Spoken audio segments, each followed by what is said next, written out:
It's more so about Quinn and Sal, Ike Barinholtz and Chase Sui Wonders.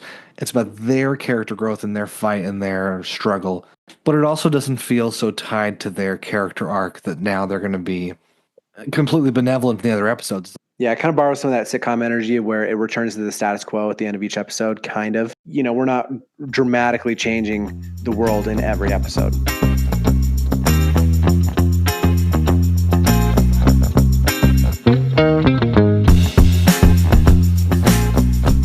Let's talk about episode 5, titled The War. This one is it's so funny. This one is where Matt Remick takes a back seat, and it's about Sal Sapperstein and Quinn Hackett and their war over parking.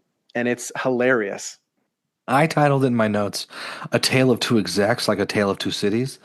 It's this beautiful game of rivalry and hatred and also love and respect and the clashing of all these emotions that really ends on the perfect note for me and just begins in the right way of you have disparity between the two and where they're parking. Quinn is on the phone with someone trying to get into the lot. Oh, it's booked up. Now she's got to go to a further lot, which does happen a lot. That's a lot of lots in one. And she's trying to talk to an executive. She wants to get her movie made. Then you have Sal Sapperstein, who's been there longer, still not where he wants to be. He wants to get his movie made with Parker Finn. And this tale of both of them just trying their darndest to get their movies made. And it's all surrounding Matt and Matt's schedule and Matt's flippancy, right?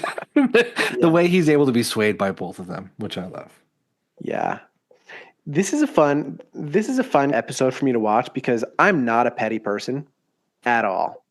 I struggle to have thoughts of revenge.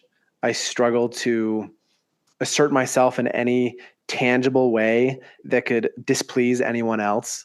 And so it's fun for me to watch stories where you get characters who are not burdened by the same sort of moral hangups that I am, who can just be pieces of shit to each other. Yep. It's funny because watching like Neighbors, you go, oh, Seth Rogen's taken out of his Neighbors playbook of what do two people that just absolutely hate each other for this point in time do to each other? And this is it. I'm sorry, but Quinn is so angry about Sal and Matt not taking her ID and what's going on. And she's having sex with her boyfriend on the bed. She's on all fours. And then she just finally yells out, I'm tired of being fucked. And he immediately stops and he's like, whoa. And she's like, no, it's not that, but also it is that. Like, I'm just tired of being fucked at work. And you have to appreciate a show that can display this kind of reality for so many people in the workforce, and especially in Hollywood, of trying your damnedest all the time and just not getting far enough. And then on the flip side, you have Sal going to lunch with his daughters who just hate them. His one daughter, Sky, has a baby voice she's doing for like a TikTok. The other one is Bella.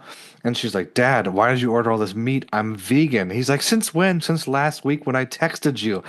And it's so LA and it's so fun and so stupid at the same time. And they just hate him. So you see each of them with their own struggles that they bring to the fight with each other, which adds to the complexity. Yeah. And there are a lot of kind of clashes. And I think my favorite one is the one where it all kind of boils up to a head. Because basically you get Quinn and Sal and they're competing volleys of petty revenge things towards each other. And it culminates in this instant where Sal throws a burrito at Quinn, misses her, hits someone on a golf cart, which sends the golf cart careening into something, which then falls over and breaks a set and makes an explosion. Perfect things where you're just like, holy cow, like what a dramatic overreaction for something so small and petty. But then at that moment, it forces Quinn and Sal to start working together to get their stories straight so that neither one of them gets fired. Yeah. Which is a good character moment turnaround where it's going to force these two to become partners instead of enemies. Quinn's last line before he throws the burritos, "Make my day, make my life, old man. Come on, here's your target." And you've already had Sal just berated by his daughter earlier at the restaurant, being like, "This place is so old and cringe like you." And he's just like, "Oh my God, I missed a meeting with Eli Roth to be here with you guys." And she's like, "Who's that? Someone else old and cringe?" And you have this moment of hitting his blind spot, his exact little like soft spot there. And I just love that every little bit of it. Quinn sneaking to Petra's computer to move the schedule around before the burrito throw. Hmm. Maddie talking about having lunch teenies with Chris Hemsworth so he can't meet with Sal Sky Parker Finn.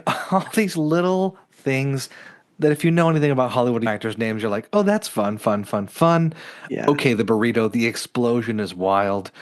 Yeah. Her getting another burrito as the HR rep is walking around looking for someone who orders these kinds of burritos. I'm like, the perfect crime, the perfect crime. And their fight in the stairwell is one of my favorites from the whole season. Because Quinn is just hating Sal and that he's above her in the pecking order, and she's fighting so hard and she hates his ideas and the people that he wants to have in this stupid ass wink horror movie when she has different directors and people she's trying to move the needle with. And he just talks about this is my entire life. This is my livelihood. This is all I have. My daughters hate me. Nothing else is working. I'm bumping coke and having meetings. You're going to take it all away from me over wanting to get your movie made. And I love the kind of back to center that it brings Quinn of like, I fucking hate you, but at the same time, that's really sad. And you know what? We should work together. And it's a fun way Yeah. to patch it up. Yeah. And then it's all bookended, of course, by she gets his parking spot, Yeah. Which we like, love. which we love. And that's one of the strengths of the show is the way that they're able to bookend episodes, the way they're able to set you up and then pay you off Yeah. is just really masterfully written because your characters at the end get the things that they want, not in the way that they thought, and they do have to make sacrifices for it. So of course Sal does give up his parking spot and he does have to park somewhere else. But I mean, goodness gracious, they get golf carts to carry him around. Like, Right. grow up. Like, you guys are millionaires. Like, boohoo. Sorry, I'm kind of an anti-rich person. 2025. Why is that? Yeah. So many reasons. But I just can't say enough about the writing and the setups and the payoffs and the character moments. And it's really good.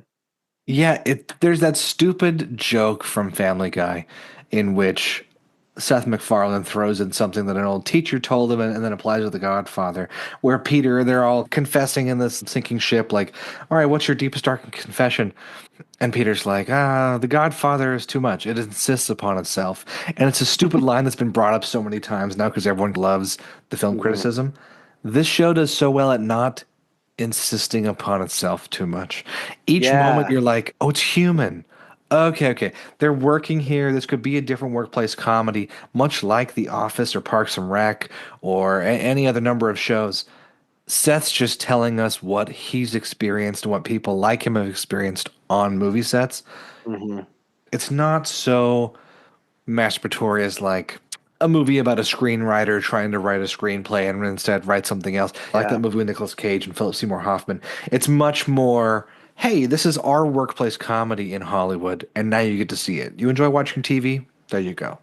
Honestly, yeah, that's a really good way of saying it. That this is a workplace comedy, but it's a workplace comedy wearing the clothes of craftsmanship Yeah. and not fast takes and not editing that can hide errors. This is a workplace comedy that just bleeds people who love what they're doing and are Yeah. good at it. And I will say, I think after the first episode, I thought the story arc of the season was going to be all about getting this Kool-Aid movie made. Yeah. But each episode is different. It's almost anthology like where you get character growth and the arc of the season is character growth, not necessarily like plot Yeah. work. And I think that works for the show's benefit because that way it allows itself to look at different aspects of this thing without becoming so overly self-involved that Yeah. it loses touch. It can be masturbatory, but also self-aware. And by the time you catch on, it's moved on to a different thing. So that you don't even have time as an audience to think that this thing is getting self-indulgent in a way that is tiring because each episode is a different zany antic. And I think that's what's fun is because, like you're saying, when you start the season off, you're like, oh boy, buckle up for how are we gonna make Kool-Aid? And that doesn't get addressed in the same way. We Yeah. have little moments here and there and things, but it doesn't feel belabored of hey, we have to stick to this one plot point. Like we mentioned on an early episode, it's really in the shoes of Maddie and the other members of his team, this is what life is like day to day. It's always something different. You're catching up as something's about to go to press or to be recorded. It's very much just quick, quick, quick. You gotta roll with the punches and keep moving. I also love that we don't see the exact same characters in every episode.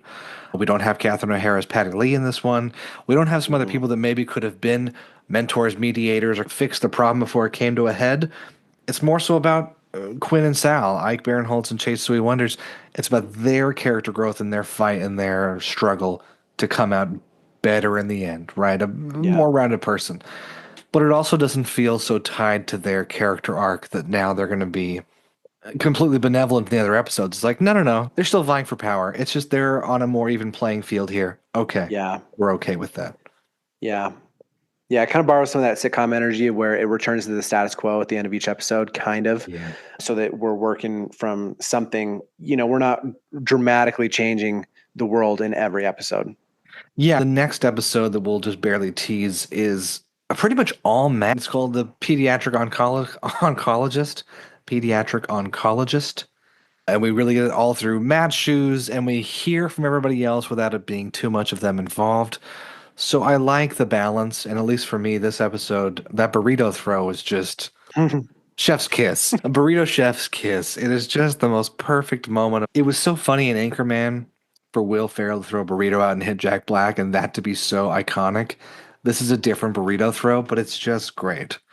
It's just great. It's just great. I was just on the Sony lot Friday and Tuesday last week. Went over and got lunch and stuff. Saw people wearing hoodies from shows that I didn't know were being filmed there, like Spider-Man Noir, the live action one. Seeing people and listening to different executives talk. And I realized while watching the studio, it helped to bring it back down to a personal level of like, this is just somebody else. This is just someone getting mad about an idea, trying to shoot a show. Would they throw a burrito? I could see it for some of them. I could see it. I could see that guy tossing a burrito.